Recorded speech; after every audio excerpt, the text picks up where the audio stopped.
याची डोळा भोगी मोक्षाचा सोहळा उजळे सारी जीवन कळा प्रसन्नतेने शांतीने. छान केलाय शेवट.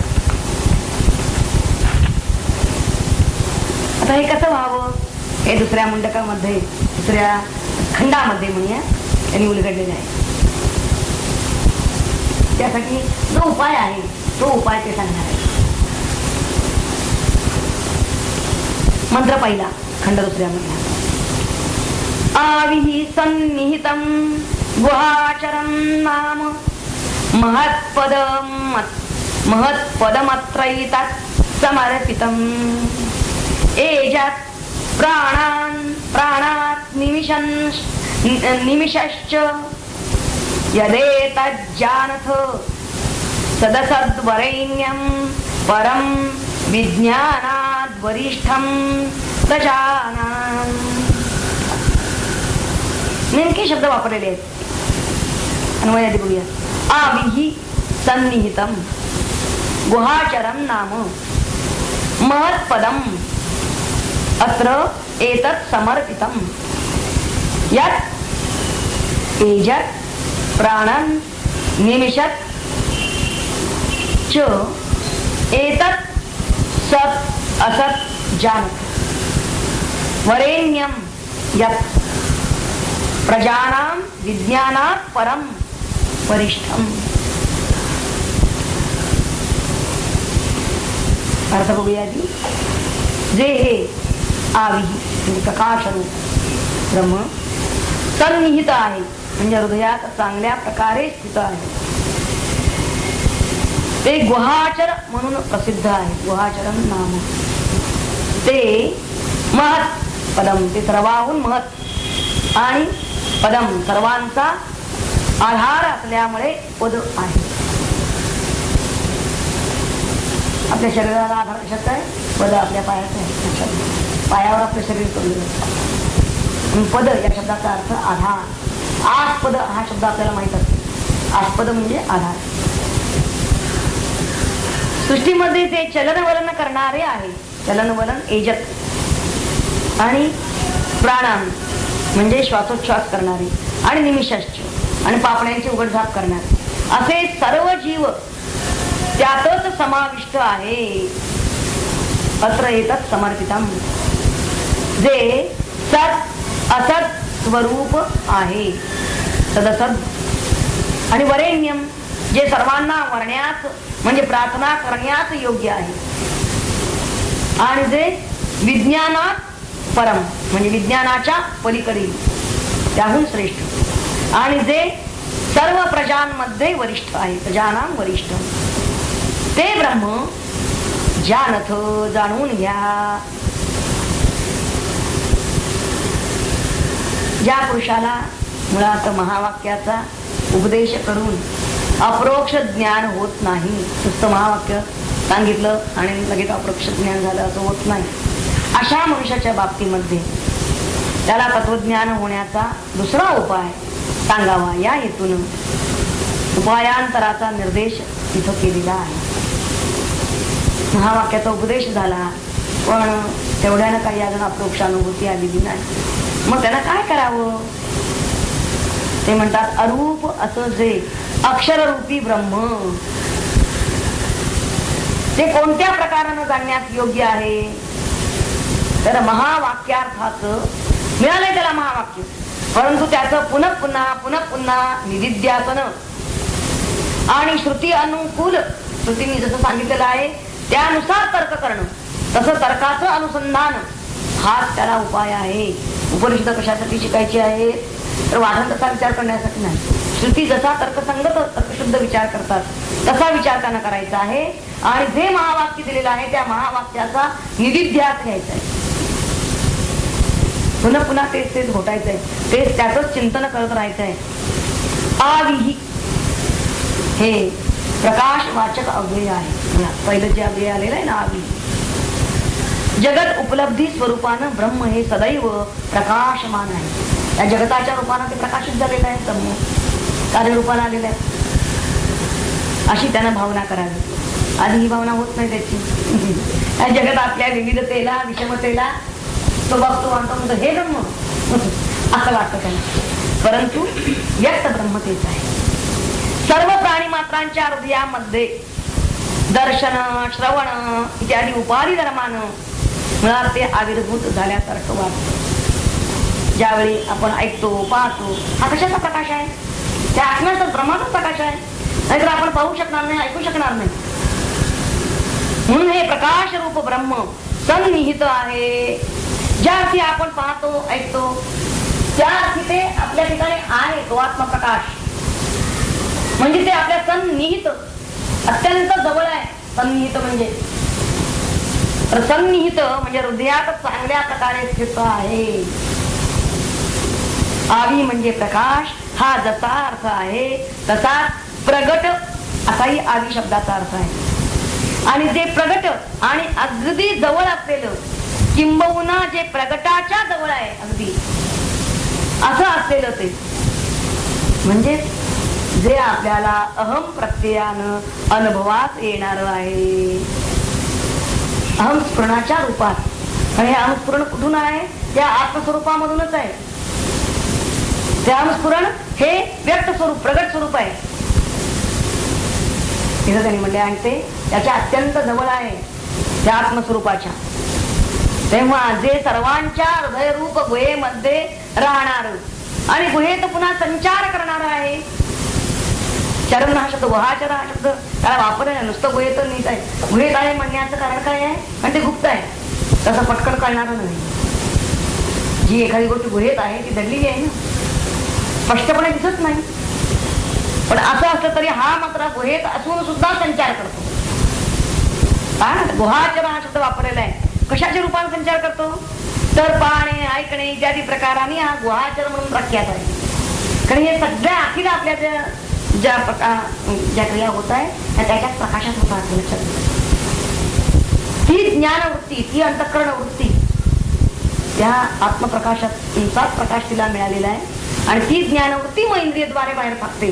खिडक्यातून बाहेर पडलेला प्रकाश आहे, त्या द्वारातून बाहेर येतो. गुहेत असल्यामुळे ते अत्यंत गुप्त असलेलं दिसत नसलं, म्हणजे गुप्त आहे म्हणून दिसत नाही आपल्याला, असं जरी असलं तरी सुद्धा त्याच्या संचार करण्यामुळे ते आपल्याला जाणता येत. ज्या अर्थी ते त्याचं व्यक्त स्वरूप, प्रगट स्वरूप आपल्याला दिसतंय, त्या अर्थी नक्की ते तिथं आहे आज पुढे. एवढं तरी अनुमान करता येईल. हे तर्कशुद्ध विचार नाही. शरीराच्या प्रत्येक पेशीमध्ये ते गुप्तपणे वावरत आहे. आणि त्याचा गुप्तपणा जितका प्रख्यात आहे तितकंच त्याचं हे वावरणं म्हणजे त्याचा संचार सुद्धा प्रसिद्ध आहे. म्हणून त्याला गुहाचर नाम, नाम म्हणजे प्रसिद्धी, नावानं प्रसिद्धी होते. याचं नाव काय ठेवलं? गुहाचर. इकडं त्याला गुहेत आहे म्हणायचं आणि पुन्हा तो गुहेत संचार करतो म्हणायचं. ते सर्वाहून मत असे एखादे शब्द ना असे बनवलेत ना त्यांनी, अगदी म्हणजे आश्चर्यचकित व्हायला होतं की गुहाचर शब्द असा कसा सुचला असेल त्यांना. ओपन सिक्रेट तेच ना, प्रगट परंतु अत्यंत गुप्त, अत्यंत जवळ असलेलं. म्हणजे इथे ते म्हणतात त्या सर्वाहून ते महत आहे म्हणजे महान आहे. आणि सर्व पदार्थांचं ते आस्पद म्हणजे आधार आहे. म्हणून त्याला महत्पद असा शब्द वापरला आहे. महत्पद या शब्दाचे दोन फोड करून अर्थ करायचे. महत् म्हणजे सगळ्याहून महान, बृहत्वात ब्रह्म म्हणलेलं आहे. ते सर्वाहून महान आहे आणि तेच पद आहे. पद आहे म्हणजेच आधार आहे, सगळ्याचा आधार तेच आहे. सर्व त्या आपल्या आस्पदाला प्राप्त होतात. आपला जो मूळ आधार त्याला तरी शेवटी सर्वजण प्राप्त होतात. म्हणून त्यांनी आता समर्पयेत म्हणलेलं आहे ना, सगळं त्याच्याच ठिकाणी समर्पण होतं. सर्व पदार्थांचं तेच अधिष्ठान आहे. त्या ब्रह्माच्या ठिकाणी हे अख्खं विश्व समर्पित झालेलं आहे म्हणजे अधिष्ठित झालेलं आहे. समर्पित या शब्दाचा अर्थ अधिष्ठित. कशा प्रकारे? तर ज्या प्रकारे रथचक्राच्या नाभीमध्ये सर्व आरे बसवलेले असतात त्याप्रमाणे या ब्रह्मामध्येच हे सर्व विश्व स्थित आहे. आता त्यात काय काय स्थित आहे हे विश्व म्हणजे ते सांगताय. जे यत एजत प्राणन आणि निमिषत च म्हणजे जे चलन वलन करणारे, एजत म्हणजे जे प्राणात म्हणजे प्राणवायूची देवाणघेवाण करणारे, आणि जे निमिषत म्हणजे डोळ्याच्या पापण्यांची उघडझाप करणारे. आता या तीन गोष्टी करणारे जे तत्व तेच ते गुहाचरण असं आम्ही ऋषींचं सांगतो. हे ऋषींचं जे विधान आहे हे विज्ञानाला अत्यंत धरून विज्ञाननिष्ठ विधान म्हणता येईल.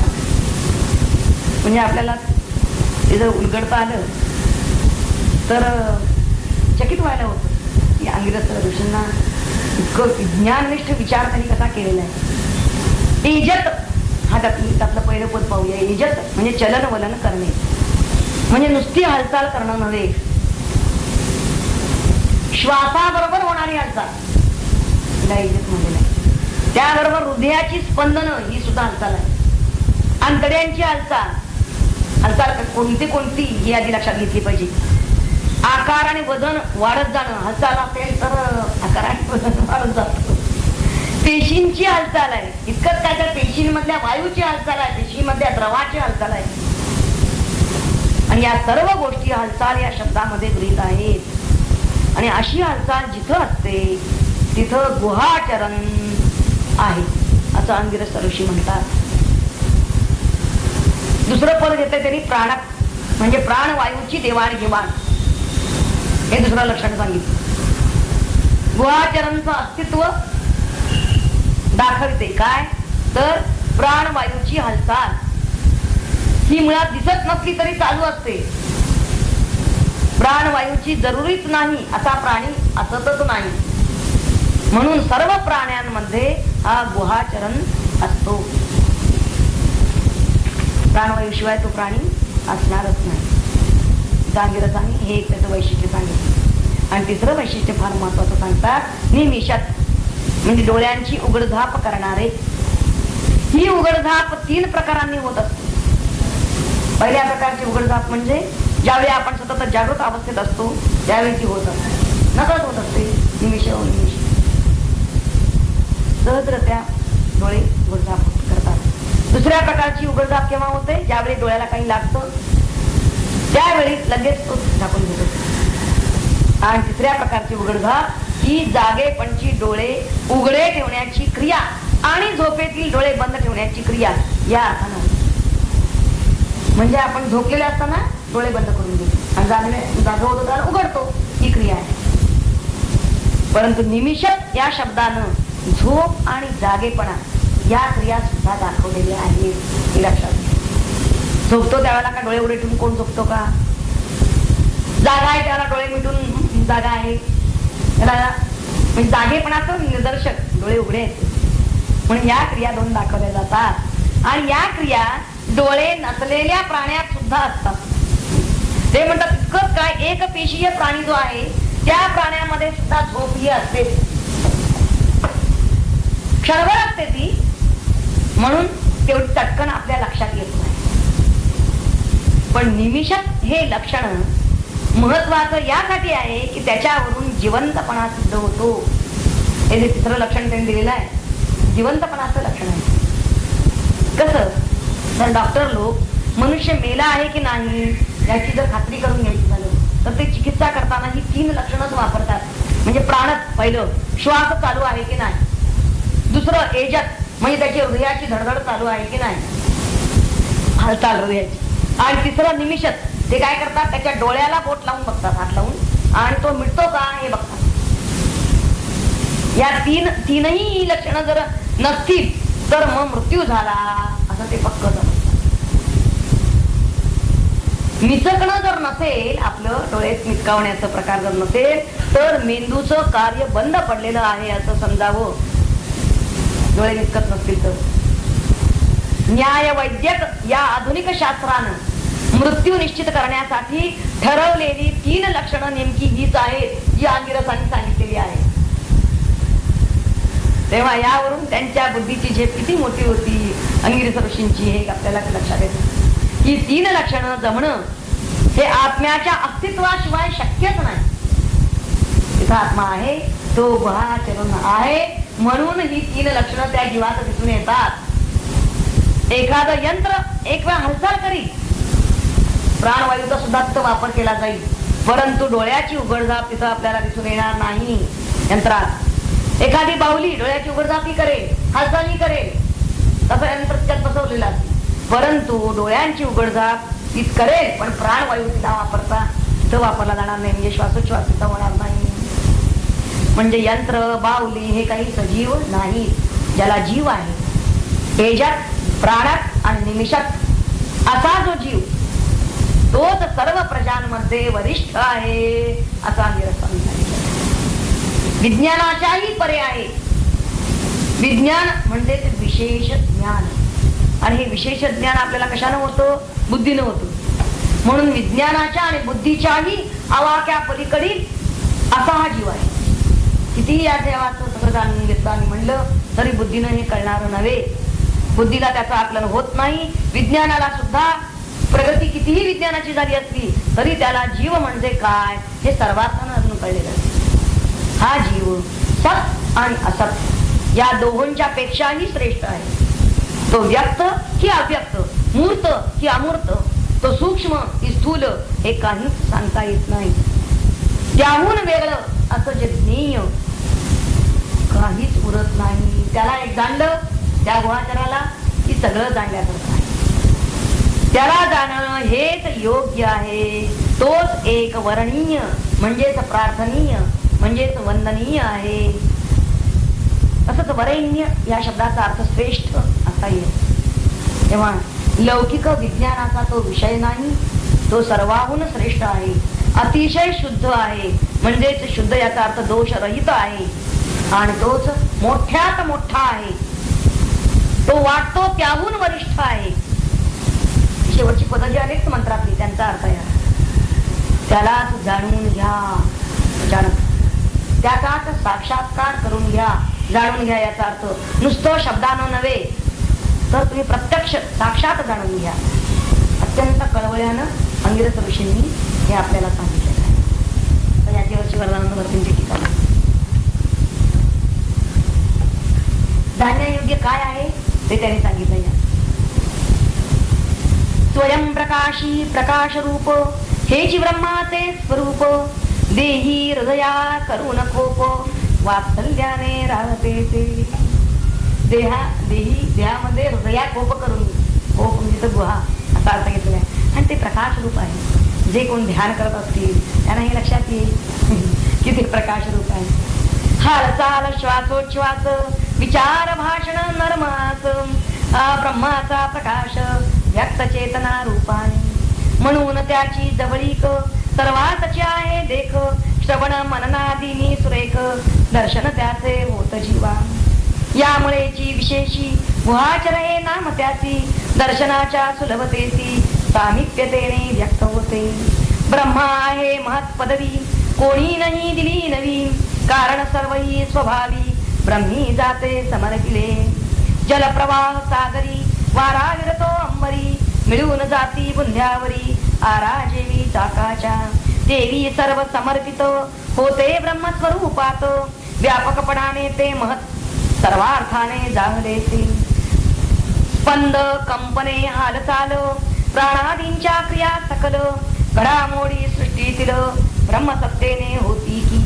डोळ्याच्या पापण्या लवती स्पर्शे गात्रे रोमांचती, आरक्तताये गालावरती सामर्थ्य हेही ब्रह्माचे.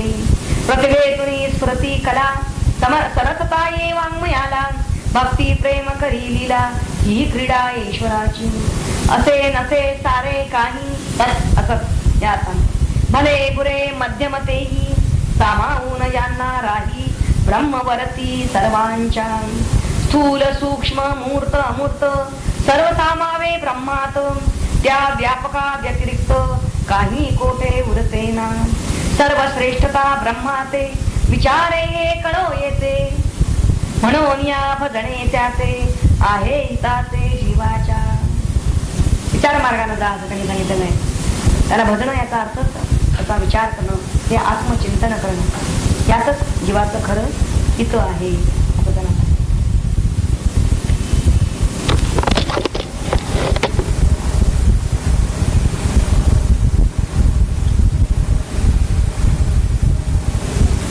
त्याच्यामध्ये खंड दुसरा, त्यातला दुसरा मंत्र. यदर्चितं मद्य यदर्चितं अद्य असा अर्ची मध्य यद याचा संधी झालेला आहे त्या ठिकाणी. मध्यम पुढं अणुभ्यो अणुश्च अणुच अणुभ्यो अणुश्च यस्मिन् लोका निहिता लोकिनश्च. यत् अर्चिमत् यत् अणुभ्यो अणुश्च यस्मिन् लोका निहिता लोकिनश्च तत् एतदक्षरं ब्रह्म. त प्राण तदु वाङ् मनः तद् एतत् सत्यं तदमृतं तद् वेद्यव्यं सौम्य विद्धि. यत् अर्चिमत् यत् अणुभ्या अणुश्च यस्मिन् लोकाः निहिताः लोकिनः च किंवा यस्मिन् लोकाः लोकिनः च निहिताः तत् एतत् अक्षरं ब्रह्म. सः प्राणः तत् वाक् मनः तत् एतत् सत्यं तत् अमृतं हे सौम्य तत् वेद्यव्यं विद्धि. अर्थ आहे यात म्हणजे जे अर्चिमत म्हणजे दीप्तिमान आहे. अर्ची म्हणजे दीप्ती. यात अणुभ्या अणुच जे सूक्ष्माहून सूक्ष्म आहे. अणु म्हणजे सूक्ष्म. यस्मिन ज्यामध्ये लोका लोकिनाच निहिता अनेक लोक आणि लोकवासी. लोक भूभुवा स्वामा जनातवा सत्यम हे लोक आहेत. हे ज्याच्यामध्ये स्थित आहेत आणि त्या त्या लोकांमध्ये राहणारे लोकवासी सुद्धा त्या त्या लोकात राहणारे जे कोण लोक असतील तेही ज्यात स्थित आहेत असं ते अक्षर ब्रह्म आहे. तोच प्राण आहे. तेच वाणी आणि मन आहे. तेच हे सत्य आणि तेच अमृत आहे. ते म्हणजे ब्रह्म. वेद घेण्यासारखं तेच आहे वेदव्यम. ज्याचा वेद घ्यावा असं घेण्यायोग्य असं जर काय असेल तर तेच आहे. हे प्रिय शिष्या त्याचा वेद घे विद्धी आज्ञा केलेली आहे. पहिलं पद आहे अर्चिमत. यात अर्चिमत जे अर्चिमत म्हणजे प्रकाशमान दीप्तिमान आहे. अर्ची म्हणजे खरा तर अर्थ ज्योती.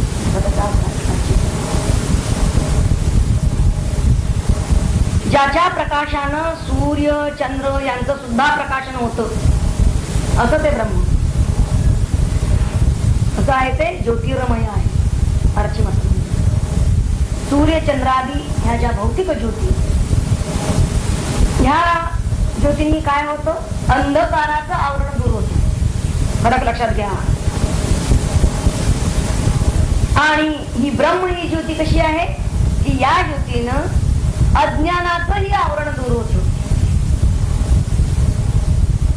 म्हणजे ही ज्योती ज्योतिर्मय याचा अर्थच ज्ञानमय ज्ञान स्वरूप आहे. ही ज्योती म्हणून ज्योतिर्मय आहे अर्चिमत आहे याचा अर्थ ज्ञान स्वरूप आहे किंवा ज्ञानमय आहे. पुढे त्यांनी म्हणलेलं आहे की अणुभ्या अणुच हे सूक्ष्माहून सूक्ष्म आहे. अणुचाही अणु इतकं सूक्ष्म आणि इतकं सूक्ष्म ते असल्यामुळे ते ज्ञानेंद्रियांना दिसत नाही कळत नाही आपल्याला होत नाही.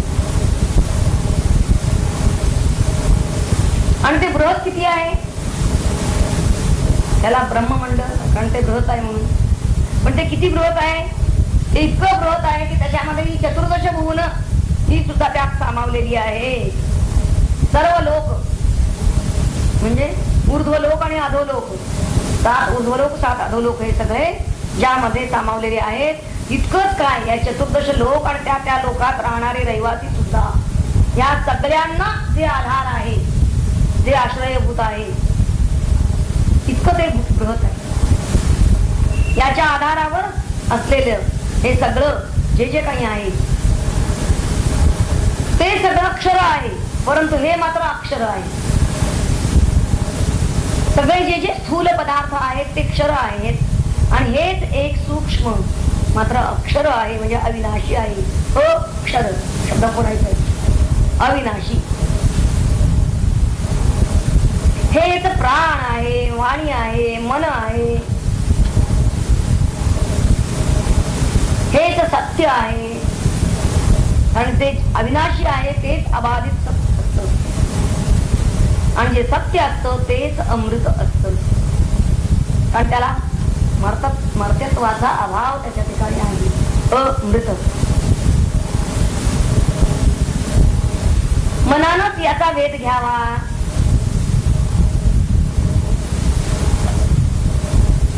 हेच एक तत्व मनोवेद, मनाना वेध घेण्यासारखं, म्हणजे आपण ध्यास घेणं मनाने.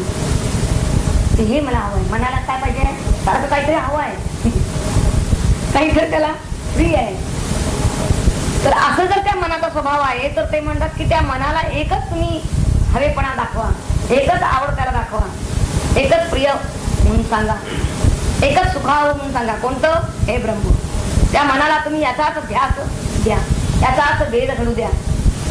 म्हणून वेदज्ञम, मनाला सतत वेध जो लागतो तो जर खरं वेध लागण्यायोग्य गोष्ट जर कोणती असेल जगात तर फक्त हीच एक आहे, ब्रह्म. आणि बाकी सगळ्या गोष्टींचा वेध जरी लागला त्या मिळतील तसं नाही आणि मिळाल्या तरी टिकतील असं नाही. त्यामुळे त्यांचा वेध लागून काही उपयोग नाही. आज आहेत तर उद्या नाही आणि आजच्यासारख्या उद्या नाही. म्हणून वेदव्य ही जर गोष्ट कोणाकडच्या बाबतीत सांगता येईल ती फक्त ह्या एका ब्रह्माच्या बाबतीत. तेव्हा हे सौम्य, हे प्रिय शिष्या, विधी तू त्याचाच वेध घे. कशा प्रकारे? जसा बाण एखाद्या वस्तूचा वेध घेतो त्याला विधी वेधतो, याचा अर्थ काय? त्या वस्तूत घुसतो पूर्णतः. तसं तू सुद्धा त्याच्यात शिरून त्याचं ज्ञान करून घे, त्या वस्तूत शिरून त्याला प्राप्त करून. आता हा ब्रह्माचा वेध कसा घ्यायचा हे त्यांनी पुढच्या मंत्रामध्ये सांगितलेलं आहे. पुढचे जे 2 मंत्र येतात त्यामध्ये ही वेध घेण्याची प्रक्रिया कशा पद्धतीची आहे त्यांनी सविस्तर रूपकाद्वारे उलगडलेली आहे, पण चांगलं रूपक केलेलं आहे. तर या आधी जरा त्या मंत्रावरचं वाचून घेऊ आपण, वर्गांना वाचून. ब्रह्म तेजस्वी उज्ज्वल सूक्ष्म सूक्ष्माहुनी सकल भव्याहुनी अति विशाल रूप अद्भुत आहे. तेजस्वी उज्ज्वल असा ते अर्चमत त्याचा केलेला आहे अर्थ. भूर्भुवादि सारे लोक ब्रह्माचे रूप एक, तेच राहती जे लोक अंशतेची अक्षरांचे. हेची अक्षर हेची ब्रह्म, हेची मोक्ष हेची धर्म, अध्यात्माचे तेची मर्म, तेचे अमृत सत्य तेची. हेच देही झाले प्राण, सर्व इंद्रिये वाणी मन, चैतन्याचे आश्रयस्थान, हेच आहे जीवलोकी. शौनका तू अससी चतुर, सुज्ञ तेजस्वी तथा धीर, शुद्ध जीवनाच्या समोर तुझ्या हेची ध्येय ठेवी. पणा लावून निज शक्ती वेधावे तू ब्रह्मा प्रती, जाणून घ्यावे अतिप्रीती शौनकाया तत्वासी. भाषण ऐकून मुनींचे आनंदे मन शौनकाचे, म्हणे सद्गुरू आपुल्या वाचे. हर्ष झाला चंद्रिकेचा आल्हाद कहे विवेचन, सुखावले माझे मन परी नेमके साधन, काय ब्रह्म प्राप्तीसी. ब्रह्म आहे सगळीकडे परी उपयोगी ना पडेल, दर्शन त्याचे जेव्हा घडे तेव्हाच येई कामासी. स्तोत्र पाठ पूजा जप चालले आहे निर्लेप, परी त्यातून या तिरीप विसरली नाही ज्ञानाची. म्हणून व्हावे कृपावंत मार्ग सांगावा निश्चित, ज्या योगाने अमृत तत्व सुखे पावे नाही. शौनकाची विनंती ऐकून अंगिरा बोलती, कौतुकावह तुझी वृत्ती योग्य प्रश्न केला तू. अरे अनुभवाविणे काही शब्द ज्ञाना महत्व नाही, अध्यात्मात हेच होई बसाया सारा वाणीचा. आरंभी ओळखी पुरते उपयुक्तची होत ते कुलशीलाच्या चौकशी ते लग्नापूर्वी स्थान जे उदाहरणांच्या तपस्वी तू यत्नशील सदाचरणी उज्ज्वल तुझं पासून चोरवेल आता मदती काही ना ब्रह्मप्राप्तीचे साधन उघड तुझी सांगेन परी सर्वांगाचे कान करोनियाचे हे ऐकावे. महत्वाचे आहेत पुढचे दोन प्रश्न मंत्र म्हणून त्यांनी सांगितलं.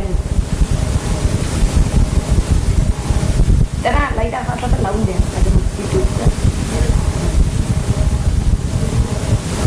मंत्र तिसरा धनुर्गृहीत्वोपनिषदं महात्रं शरं युपासना निष्ठं संधयीत आयम्य तद्भावगतेन चेतसा लक्ष्यं सवेतदेवाक्षरं सौम्यदि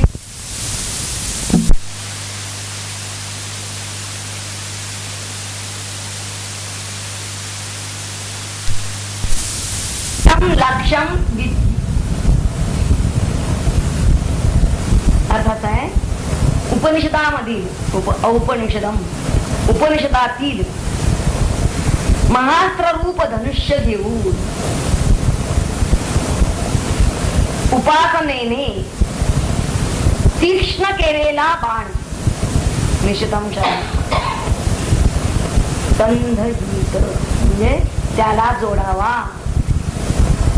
नंतर हे सौम्य काय सांगितले आयम्य म्हणजे त्याची प्रत्यंचा ओळून हे प्रिय शिष्या ब्रह्मभावयुक्त चित्ताने सद्भाव गतेन चेतसा ब्रह्मभावयुक्त चित्ताने तत्एव त्याचा कशाचा अक्षरम त्या अक्षररूप लक्ष्याचा लक्ष्यम विधी लक्ष्याचा वेध हो वेदगी ब्रह्माचा वेध करण्यासाठी मुख्यत्वे भौतिक वस्तू कोणतीही उपयोगी पडत नाही हे लक्षात घ्या. तिथं काय पाहिजे तर तिथं ज्ञानमय धनुष्य पाहिजे. ज्ञान हे धनुष्य म्हणून उपनिषदांचा उपनिषदामध्ये हे ज्ञान परिपूर्ण भरलेलं आहे. म्हणून उपनिषद रूपी अस्त्र भांडार म्हणले जायचे. तिथलं घ्यायचं आहे आता महान अस्त्र घ्यायचं आहे. उपनिषदामधलं त्या अस्त्र भांडारातील महान अस्त्र घ्यायचं आहे आणि तेच धनुष्य म्हणून उचलायचं. तेच धनुष्य तू घे आणि आता या धनुष्याला बाण लावायचा आहे. तो बाण कोणता तोही तितकाच धारदार पाहिजे. बाण तीक्ष्ण पाहिजे आणि तो तीक्ष्ण होण्यासाठी म्हणून धार काढली पाहिजे. धार काढण्याचं काम उपासनेनं होतं. धार काढताना सारखं घोटलं जातं ते बाणाचं टोक घोटलं जातं हे लक्षात. तसं एकाग्रता चित्ताची जर एकाग्रता साधायची असेल तर उपासना पाहिजे. जितकी उपासना सतत तितका बाण तो धारदार. सतत ध्यानानं निशित म्हणजे अत्यंत तीक्ष्ण केलेलं असं आपलं सुसंस्कृत मन. सुसंस्कृती असा भलता अर्थ घ्यायचा नाही यायची. ज्याला सतत तिकडेच लावलेलं आहे. कोणता संस्कार उमटवलाय त्याच्यावर अहम ब्रह्म तद्भाव गतेनं म्हणलंय. तत् म्हणजे ते ब्रह्म त्या ब्रह्माचा भाव ब्रह्मभाव म्हणजे अहम ब्रह्म असं जे मन आहे ते मन हेच शर म्हणजे बाण आहे आणि त्या शराचं संधान करावं असं म्हणलंय. इंद्रिय सहित अंतःकरण मुळात आपापल्या विषयांच्या पासून आपण त्याला आधी परावृत्त करायला पाहिजे. तरच हे ब्रह्मरूपी हे लक्ष्य साधता येईल. तिथं आधी एकाग्रता व्हायला पाहिजे. कुणाच्या ठिकाणी एकाग्रता त्या ब्रह्मस्वरूपाच्या ठिकाणी एकाग्रता आणि अशी एकाग्रता झाली तरच त्या ब्रह्माचं ज्ञान आपल्याला होईल. धनुष्याची दोरी ज्याप्रमाणे ओढतात त्यांच्या ओढली जाते त्याप्रमाणे इंद्रियांसह या अंतःकरणाला आपण विषयांच्या पासून परावृत्त करावं. बाजूला करणं दूर करणं आणि त्याला अक्षर ब्रह्मामध्येच तन्मय करून सोडणं. ज्याप्रमाणे आता एखादा व्याध जसा आपल्या हातामध्ये धनुष्य घेतो आणि त्याला बाण लावून एकाग्र चित्तानं तो लक्षाचा वेध घेतो. म्हणजे लक्षवेध करत असताना त्याचं चित्त अत्यंत समाधान म्हणजे ते एकाग्र झालेलं आहे. लक्षात एकाग्रता हा शब्द इथे आलेला आहे. आणि उपासनेनं असं आपलं चित्त त्यांना आधी एकाग्र केलं पाहिजे साधकाने. आणि असं जेव्हा त्याचं चित्त एकाग्र होईल उपासनेनं एकाच भावावर म्हणजे ब्रह्मभावावर स्थिर होईल, तेव्हा तो ब्रह्माचा वेध घेऊ शकतो. त्याची पात्रता अधिकार तेव्हा निर्माण होतो. जसं बाण जर तीक्ष्ण असेल तर आणि जर पकड आपली पक्की असेल, धनुष्य अजिबात त्यावेळेला बाण म्हणा धनुष्य म्हणा हलून चालत नाही, विचलित जराचा सुद्धा होऊन चालत नाही. विचलितपणे जर बाण सोडला गेला तरच लक्षवेध नेमका होऊ शकतो. तो करतोच. त्या प्रकारे त्याचं चित्त सुद्धा त्या ब्रह्मस्वरूपापासून अजिबात ढळता कामा नये, इतकं ते अचल स्थिर व्हायला पाहिजे.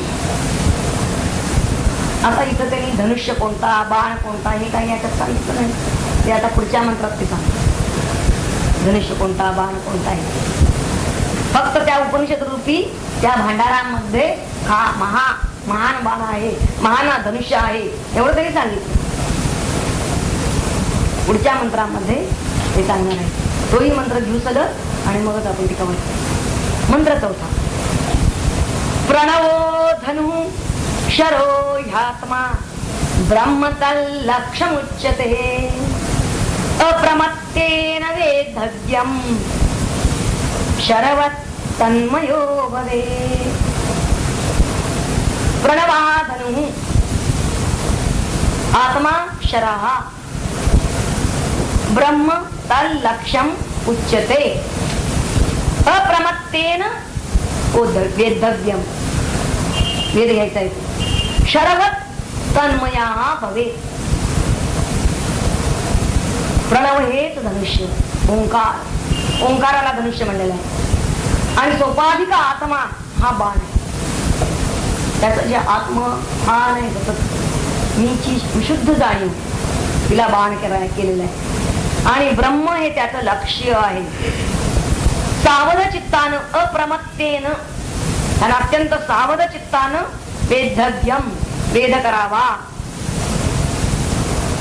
जसा बाण शरवत बाण जसा लक्ष्याशी जडतो त्यातच घुसतो एकदम, तसं जीवानं ब्रह्माशी तन्मय व्हावं. तन्मया भवे. त्याच्याशी तद्रूप व्हायचं. जसं त्या बाणाला धनुष्यावर चढवून मग एकदम जोराची गती द्यावी लागते, मग तो लक्षभेद करू शकतो. त्याचप्रमाणे जीव हा या संपूर्ण जडाच्या जंजाळातून त्यात गुंतलेला आहे, खरं गुंडाळला गेलेला आहे. आणि म्हणून तो गतिहीन झालेला आहे. ध्यान काही लागत नाही म्हणतो. का लागत नाही? कारण मुळात त्याचं ध्यान चित्त हे ह्या जडात गुंतलेलं आहे, जडाच्या जंजाळात गुंतलेलं आहे. भगवंतापर्यंत पोहोचण्यासाठी त्याला आधी भगवंताच्या ह्या ओंकार रूप किंवा कोणतंही नामरूप धनुष्यावर चढवणं आवश्यक आहे. मनाला भगवंताच्या नामाचा छंद थोडक्यात लावायला पाहिजे आणि मग ते सूक्ष्म होईल. सूक्ष्माचा भेद घ्यायचा आहे तर त्याला आधी सूक्ष्म करायला पाहिजे. त्या बाणाचं टोक इतकं का सूक्ष्म केलेलं आहे? कारण सूक्ष्माचा वेध घेताना ते चित्त सुद्धा तितकंच सूक्ष्म व्हायला पाहिजे. म्हणून सूक्ष्म केव्हा बनतं? सतत नामाचा छंद त्याने घेतलेला असेल तर मग भगवंताकडे ते पोचल्याशिवाय राहत नाही.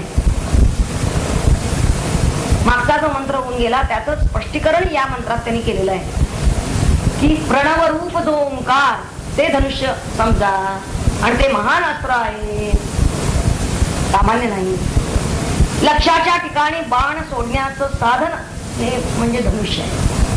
त्याच प्रकारे आत्मरूप जो बाण आपल्या ठिकाणचं आपलं आत्मभान ही आपल्या ठिकाणची जी मीपणाची जाणीव आहे, शुद्ध जाणीव तिलाच बाण करायचा आहे हे लक्षात घ्या. आणि तो बाण लक्ष जे ब्रह्म त्याच्या ठिकाणी सोडायचं आहे. आणि ते सोडण्यासाठी म्हणून ओंकार हे साधन म्हणून घेतलेलं आहे. प्रणवाचा ब्रह्मबुद्धीनं अभ्यास करायचा आहे. थोडक्यात काय करायला सांगितले, धनुष्य बाण काही उलगडत नाही असं जर वाटत असेल तर त्याचं तारभूत वाक्य काय, तर तो जो प्रणव आहे ओंकार त्याचा ब्रह्मबुद्धीनं हेच ब्रह्म, प्रणव ओंकार हेच ब्रह्म असा त्यानं सतत अभ्यास केला पाहिजे. आणि अप्रतिबंध म्हणजे सतत अखंड अनुस्यूत अशा तऱ्हेनं त्यानं या अक्षररूप ब्रह्माचा साक्षात्कार करून घेतला पाहिजे. सतत जर तो हेच ध्यान करत राहील तर त्याला साक्षात्कार होईल. ओंकार हे ब्रह्मप्राप्तीचं अत्यंत जवळचं साधन आहे. म्हणून ओंकार धनुष्याप्रमाणे आहे असं त्यांनी म्हणलं. आणि त्याच्या ठिकाणी बाण लावा. हा बाण कोणता सांगितला, जीवात्मा. आत्मा असा शब्द त्यात आलेला आहे, तो उपाधिक आत्मा म्हणून जीवात्मा असा शब्द. परमात्मा हाच ज्यावेळी देहादी उपाधीच्या ठिकाणी प्रविष्ट होतो त्यावेळी तो कसा आहे, तो साक्षी आहे. आणि तोच म्हणजे कुठला आत्मा हे लक्षात घ्यायला पाहिजे. आत्मन हा शब्द आलेला आहे. जो बाण लावायचा आहे तो बाण त्याला आधी हाती लावला पाहिजे, कळला पाहिजे. जो साक्षीरूप आहे, नाहीतर बाकीच्या सगळ्याला लागलेली मीपणाची जाणीव नव्हे, मीपणाची विशुद्ध जाणीव ती जी साक्षीरूपानं आहे, सगळ्याचा साक्षी म्हणून जी आपली अंतर्यामी आहे. इथं ते म्हणतात की अप्रमत्तेन असा शब्द वापरला जायचा.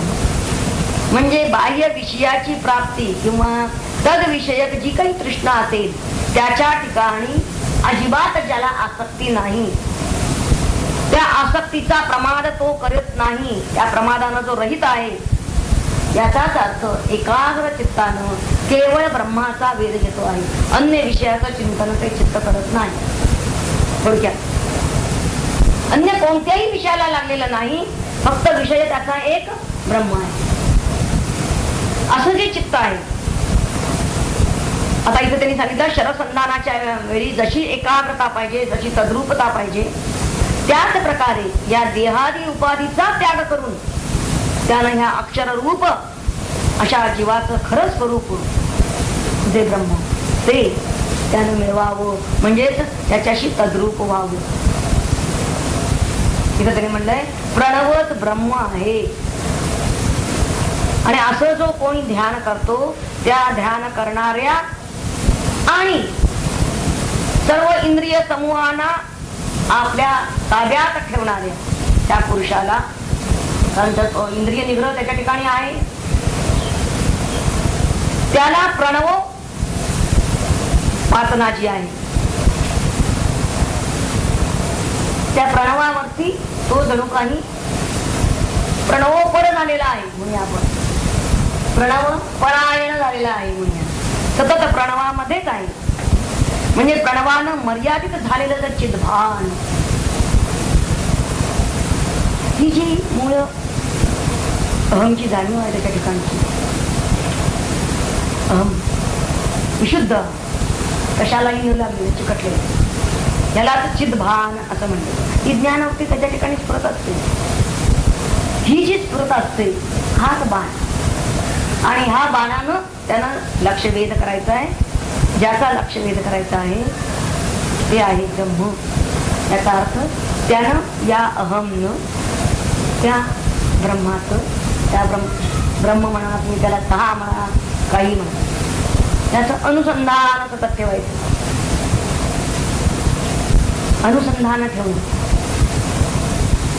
तिथं अनुस्थितता, सततपणा हे फार महत्वाचं आहे.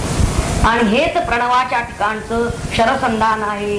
आणि त्या चित या प्रतिबिंबाचं सुद्धा त्या बिंबाच्या ठिकाणी ऐक्य जोपर्यंत होत नाही तोपर्यंत हे अनुसंधान त्यानं चालू ठेवलं. यालाच लक्ष वेध असं म्हणलेलं आहे. जोवर तद्रूपता तन्मयता होत नाही तोपर्यंत त्यानं हा लक्षवेध चालू ठेवायचा. म्हणजे एकच बाण मारला आणि काम झालं असं होणार नाही. सतत त्यानं हे ओंकाराचे किंवा अहम ब्रह्म या जाणीवेचे, या ब्रह्मभावाचे मान सतत शरसंधाने करत राहायला पाहिजे असं त्यांना सांगायचं. साधक ज्यावेळी अगदी शांत मन करून अध्यात्मात असतो त्यावेळी त्याला आत्मरूपानं हे ब्रह्म प्रकृतीला येत असतं. अहम आत्मा हे कधीच विसरू नये. ह्या अहम जाणीवेच्या रूपात हे आत्मरूप त्याला प्रकृतीला येत असतं, हे ब्रह्मरूप त्याला जाणवत असतं. अशा वेळी त्या साधकानं चित्ताला ब्रह्माचं एक आलंबन असलेलं हे प्रणव रूप त्यानं दाखवावं. हे ओंकार रूप आलंबन म्हणून त्याने घ्यायचं आहे, हे लक्षात घ्या. म्हणजे मग तो हळूहळू ब्रह्मरूप होईल. जर हे आलंबन घेतलं तर होईल. ध्यानावस्थेमध्ये जेव्हा तो ध्यान करत असतो त्यावेळी हे आपल्यामधीलच गतिमान झालेलं जाणीव तत्व नंतर त्याला अनुभव येईल की याला आपण एक गती आहे, या जाणीव तत्वाला पण. आणि ही जी गती आहे त्याला, तर हे गतिमान झालेलं जाणीव तत्व त्या मूळ संपूर्ण समष्टी जाणीव तत्वाशी एकरूप व्हायसाठी निघालेलं आहे, झेप घेतो आहे. याचा पत्ते घ्यायचा. या आपल्या ठिकाणी उठणार हे आत्मभान हे कुठं चाललेलं आहे, त्याला एक गती आहे. आणि ते कुठं झेप घेत चाललेलं आहे, तर त्या समष्टी तत्वाशी, त्या ब्रह्मतत्वाशी एकरूप होण्यासाठी चाललेलं आहे. आणि त्याची झेप या मंत्रामध्ये त्यांनी बरोबर रूपकाच्या शब्दात पकडली. रूपकाद्वारे सांगितलंय त्यांनी, परंतु हीच झेप त्यांना सांगायची आहे. अहम सहा ही ती झेप आहे. आणि ही झेप घेण्यापूर्वी मन त्याचं कसं पाहिजे, अचल पाहिजे. अजिबात बाह्य विषय वस्तूंच्या बद्दल आसक्ती त्याच्या चित्तात, इतकंच काय स्वतः विषयीच्या कल्पना सुद्धा त्याच्या चित्तात असता कामा नये. थोडाही ज्याला अभिमान म्हणता येईल, अहंकार म्हणता येईल, हा असता कामा नये. कारण तसं झालं तर लगेच ते चित्त विचलित होतं आणि मग ते अप्रमत्तेनं या शब्दाला लागू पडत नाही. आणि अप्रमत्तेनं वेद्य म्हणजे मन पूर्णतः एकाग्र, पूर्णतः स्थिर जर झालं तरच तद्रूपता होईल, तरच हा वेद घेणं शक्य आहे. अहम ब्रह्म अस्मी या भावावर तो स्थिर होतो, त्याच वेळी स्थिर होतो. नुसता भाव घेऊन राहतो असं नव्हे, तर त्या भावावर त्याला स्थिर राहिलं पाहिजे, तरच तो तद्रूप होईल.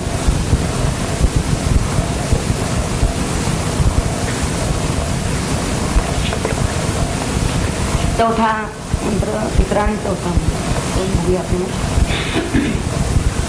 उपनिषदाचे तत्वज्ञान हेच जाणे शरासन, उपासनेने तीक्ष्ण बाण मग तयासी जोडावा.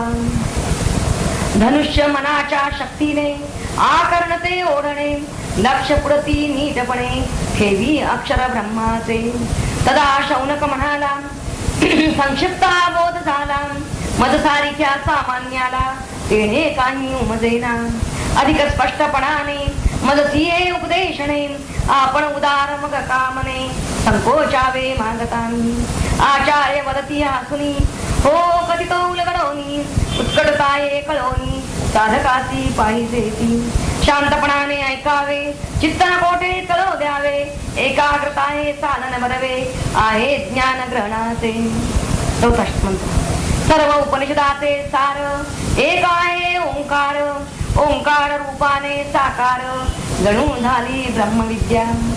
नाद ब्रह्म हे अक्षर, त्याचा करतात उच्चार, स्पंद त्याचे वरचे वर, शोधिताती पंचकोशा.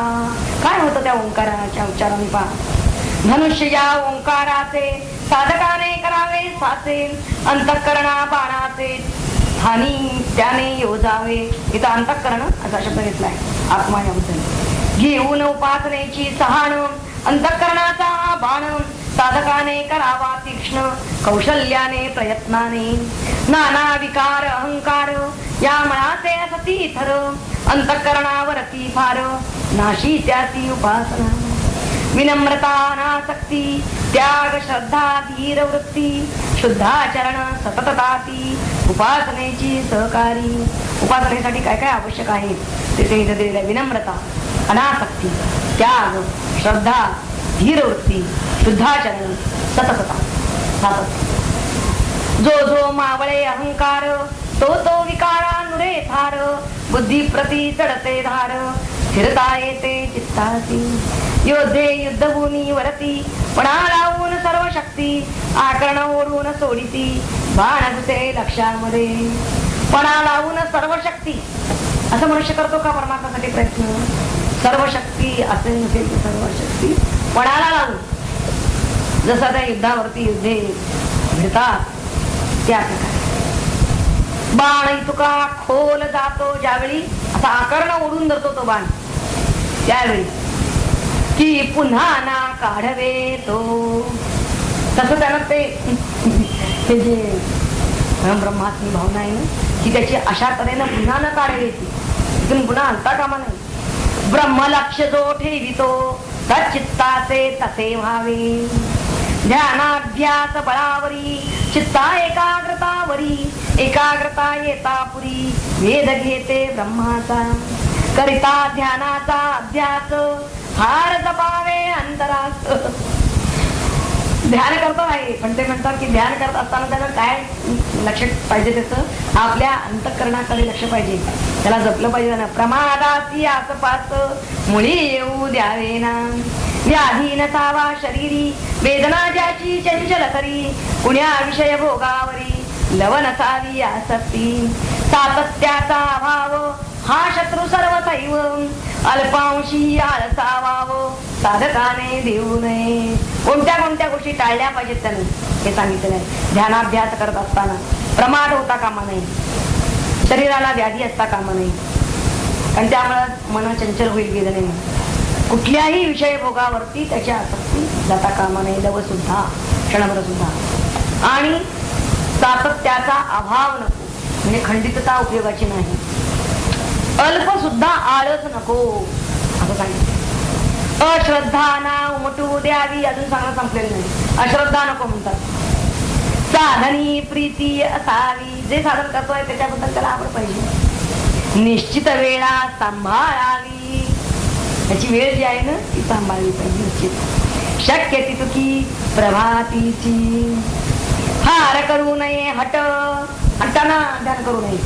चित्त मार्गी लावण्या नीट बलात्कारे येई वीट साधनेचा चित्तासी. बलात्कार करू नये त्या मनावरती की बस तू अध्यानाला उचलत पाहिजे तुला असं जर केलं ना तर मग त्या मनाला त्याचा भीट येईल साधनेला ते चित्त अनुकूल राहणार. चित्त मार्गी लावणे हे न पोरांचे खेळणे भार प्रयत्ने कौशल्याने साधायासी लागते ते. दृढ वैराग्य सतत अभ्यास हे चित्ताचे असती पाश. चित्त स्थैर्यात येण्यासाठी त्याला काय पाहिजे? सतत अभ्यास पाहिजे आणि दृढ वैराग्य पाहिजे. उपयोग त्यांचा सावकाश करून चित्ता बांधावे. अजून यश मिळत नाही अशी नसावी कधी घाई. यशावरती नसे काही कुणाचे नियंत्रण. यश देणारा परमात्मा आहे तेव्हा अजून कसं मला माझं साधन फलित होत नाही असं काय म्हणू नये. धीर वृत्ती साधकांनी या ज्या सूचना दिलेल्या आहेत ना फार महत्वाच्या आहेत. अगदी क्रमाने आकडेवारीनं लिहून घ्या. धीर वृत्ती साधकाने केव्हाही ना सोडणे. कृपे सवयी शाकारणे अनन्य भावे प्रार्थावे. त्याच्यात काय आहे? फक्त त्यानं अनन्य भावे प्रार्थावे. ध्यान मार्गीचे प्रमाद उपायास केले विशद. त्यांच्यापासून सावध राहून साधी अभ्यासा. सुखासनावरी स्थिर बसूनी घ्या ध्यावा परमेश्वर. प्रतीक काही समोर आरंभाती सोयीचे. प्रतीकाधी काहीतरी बाहेर ठेवावे समोरी.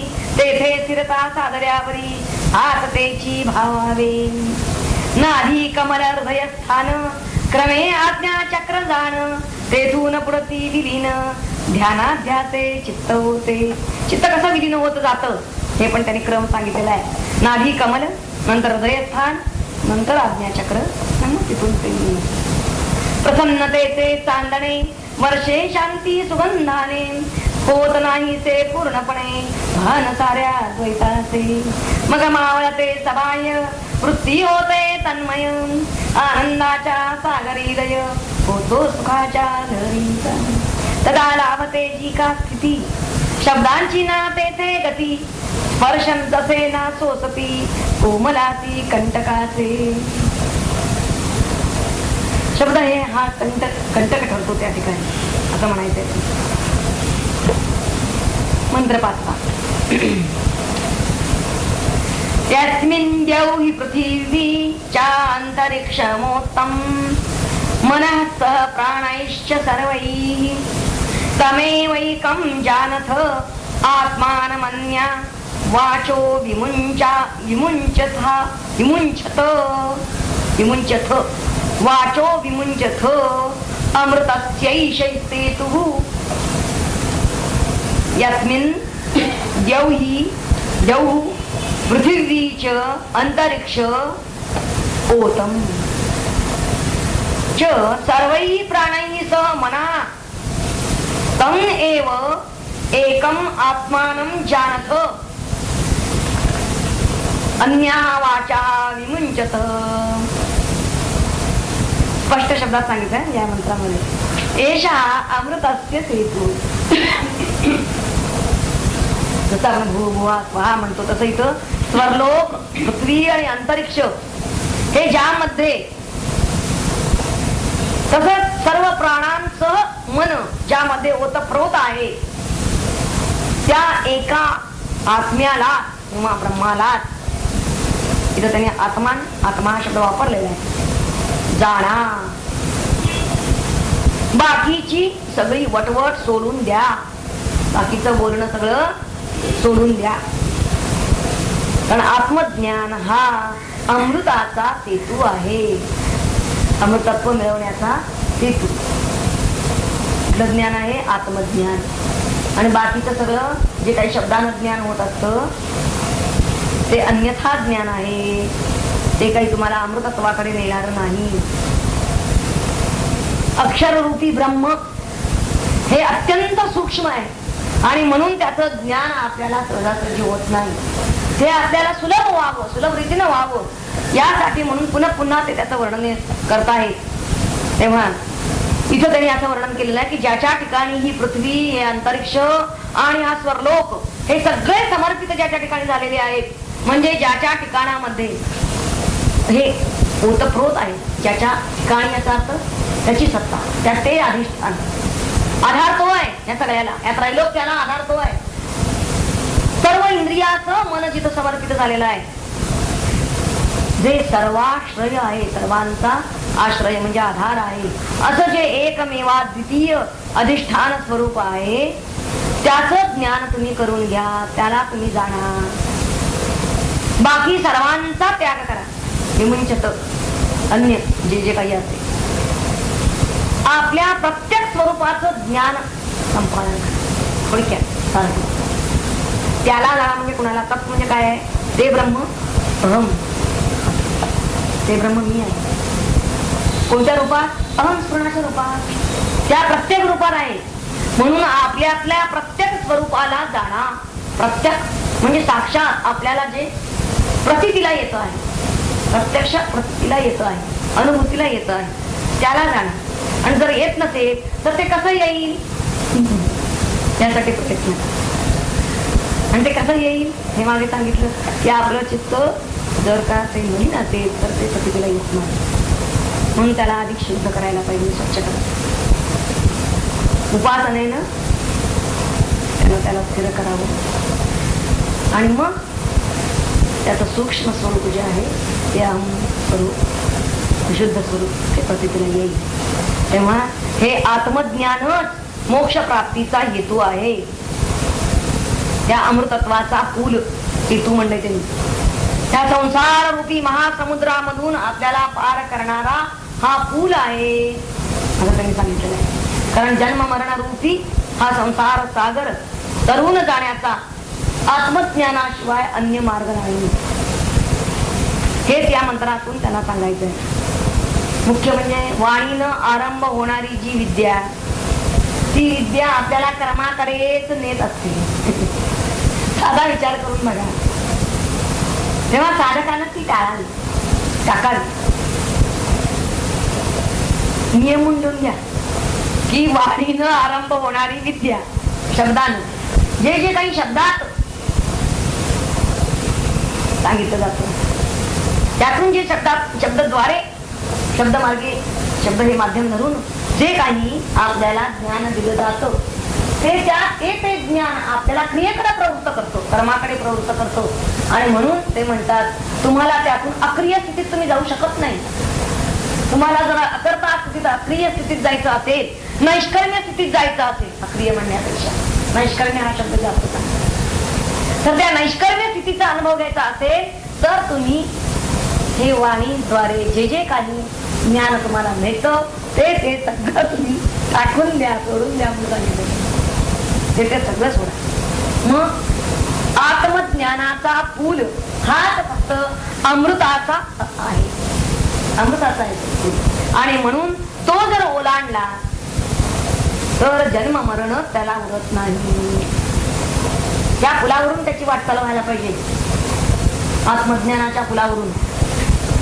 आणि बाकीचं सगळं ज्ञान जे आहे ते शब्दानं देत गेलेलं.